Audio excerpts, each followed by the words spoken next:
So this is day one and I've arrived at Ziwa Rhino Sanctuary. This place was started in 2005 with just 6 rhinos, and to date there are now 36 Southern White Rhinos here, so it's a real conservation success story.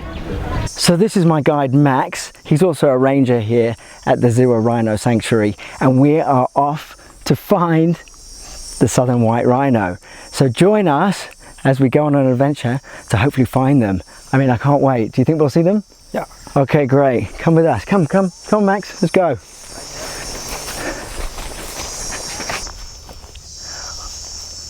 Wow, this pile of dung is a real find. It might look like a load of shit, but actually it's a major communication center, not only to me to tell me I'm on the right path to find the Southern White Rhinos, but also to other rhinos. So females will drop their dung and then male rhinos will come along and sniff it, and from that it will be able to tell which females are in season, because the dung actually smells different for those that are in season and those that aren't, which is absolutely incredible. And another source of communication is the fact that male rhinos will drop their dung and then they will stomp their feet in it so that the scent is still on its feet, and then walk to mark their territory as a warning to other male rhinos to stay away who might want to encroach on their females. Because if he does, then he better be strong enough to fend him off, because it will be a major fight. And the other communication tool that this represents is if a young rhino gets separated from its mother. If a calf can't find her, then it can sniff the dung, find the most recent dung droppings, and then hopefully make its way back to its mother. So it serves many purposes and is not just a pile of shit. And this dung, I'm going to put my hand in it, which might seem gross, but it's not.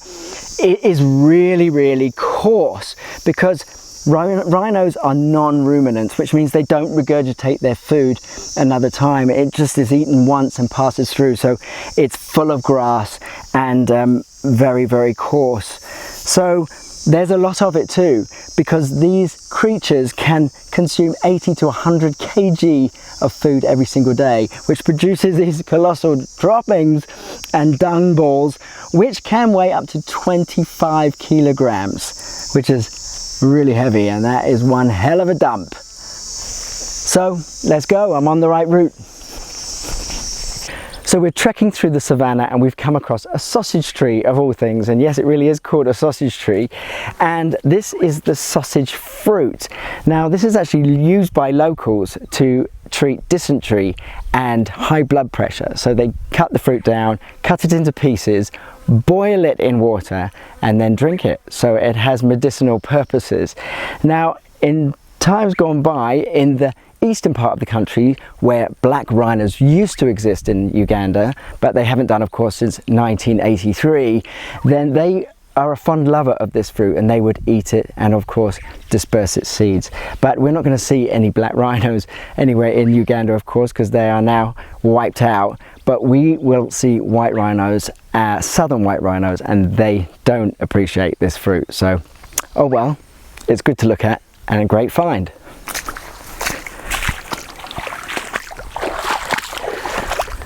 As you can see, it's quite swampy in this part of the savannah, and that's because the soil is a mixture of clay and loam, so the drainage is not great, which is why we might be getting in over our boots soon, but just have to take it very slowly in case there's some deep patches and it goes over my wellies, which I don't want to get my feet wet.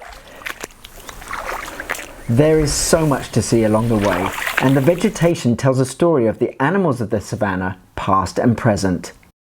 So the tree we are seeing, it's called Brussels palm tree. So it bears fruits which are yellowish whenever it gets ready.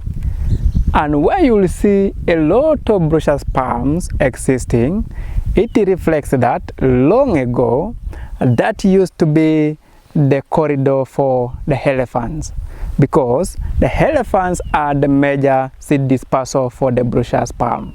Because whenever they find that a Brussels palm fruit is ready, they will get under it, they put their trunk in the brushers palm tree, they shake the tree.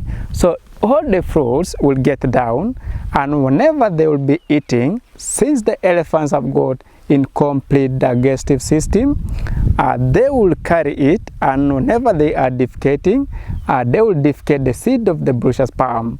And whenever it rains, the fruits, the seed itself germinates, which will make more and more of the brushers palms to grow in an area.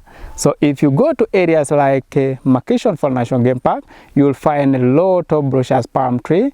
Kidepo Valley National Park, you'll find a lot of them. Reason being, that is an area where the elephants are existing up to date.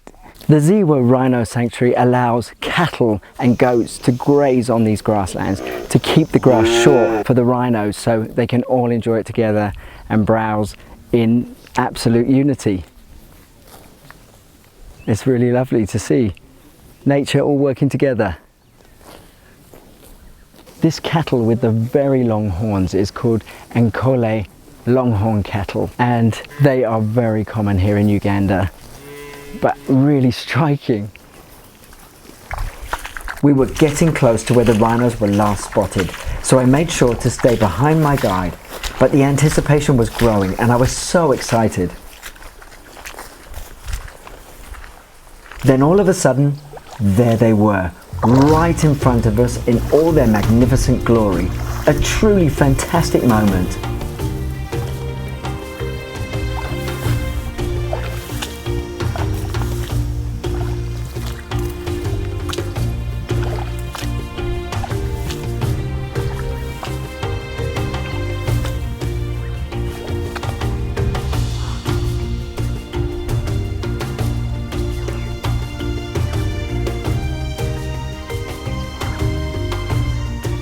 So we found them. We've come across the Southern White Rhino in this Ziwa Rhino Sanctuary, and it's absolutely incredible. They are right there. There's a mother with the calf, there's a male, and then there's another subordinate male right by the tree. This is a real find, and it's so exciting to be able to track these rhino on foot and get so close to these majestic creatures. Absolutely insane. Ceratotherium simum, the Southern White Rhino, is right behind me. I cannot believe I am this close to them in the wild. That is wild. Absolutely incredible. They are majestic. And this is the only place in Uganda where you can see these endangered creatures in the wild, because these guys are really endangered.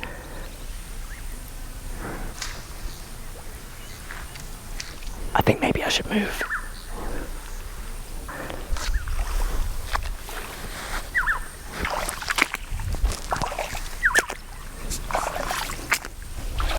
White rhinoceros are grazers. Its wide, square upper lip is perfectly adapted for feeding on grass. The name of the white rhinoceros is derived from the Afrikaans word vid, describing its mouth meaning wide. However, early English settlers misinterpreted wide for white, hence how it is known today as the white rhinoceros. So, these are the guys that protect the Southern White Rhino here at Ziwa Rhino Sanctuary. They're doing an amazing job. There's 78 of these guys with security guards, and there's 2-meter electric fences all around the park, so it can protect the rhinos from all predators, human and non-human. What's your name? My name is Pius. Pius. How long have you been here? I've been here for the last 4 years. 4 years. What do you think? I love it so much. And how many rhinos have you seen in 4 years expand the population? Well, so far as now we have 38. 38? Yes. And when you started, how many were there? We had like 24.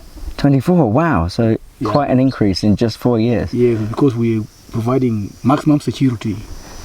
And hopefully the Southern White Rhino will then go into all the national parks in Uganda. I guess that's the ultimate goal, right? Yeah. Definitely. But you're doing a good job, guys. Boom, boom. Save the rhino! So although You could say this is a conservation success story. The history of rhino in Uganda is anything but. It's actually quite a bleak history because black and northern white rhinos were indigenous to Uganda, but because of poaching, armed human conflict and habitat destruction, they were completely wiped out by 1983. Absolutely devastating. But as you can see, Uganda is well on its way to hopefully reintroducing its southern white rhino populations. So there is a bio-rescue project actually in place, because although the northern white rhino has now become functionally extinct because the last male northern white rhino died, called Sudan, in 2018,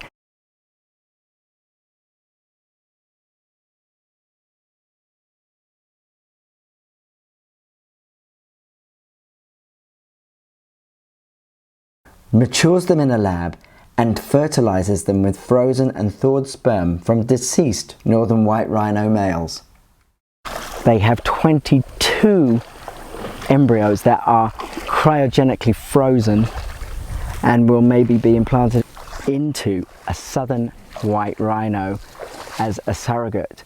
So they could be the mother surrogates of a whole new generation of northern white rhinos.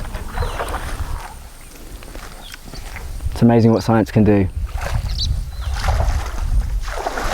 So behind me I have Peepo, who is a sub-adult male.